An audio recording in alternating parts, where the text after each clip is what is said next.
apparently there is something called Aldersgate Day that's coming up very soon. Do you know what? Yeah. That seems like an important thing to talk about or reference.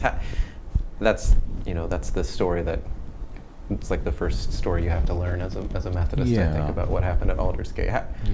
How would you explain what happened at Aldersgate? Is it just the basic definition that everyone reads about, or what do you think was going on with John Wesley at that time? Well, Aldersgate, as you know, is the name of the street in central London where on the 24th of May 1738 John Wesley went along to a meeting in the evening. He said he went unwillingly, he says, in a state of some spiritual turmoil, and heard somebody reading an old sermon, basically, Luther's preface to his commentary on Romans. And while he was there, Wesley had an experience of the grace of God personally applied to him.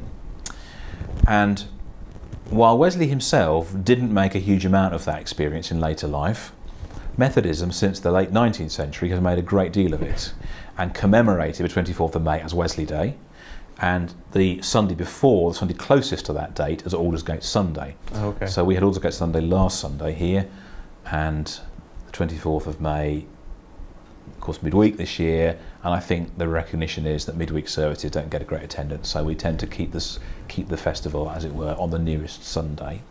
And it's a day when we can reflect on our roots, on our identity, on our origins.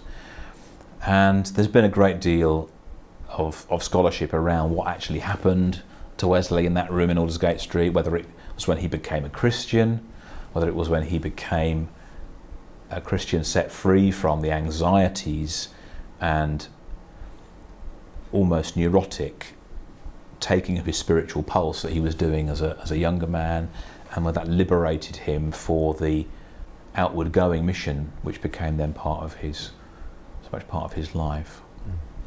So I think probably we would read it that way, not that Wesley wasn't a Christian before May 1738, but this experience assured him of God's love and gave him the confidence in that love to then go out and proclaim the good news to the wider world, rather than being anxious about his own spiritual state. Mm.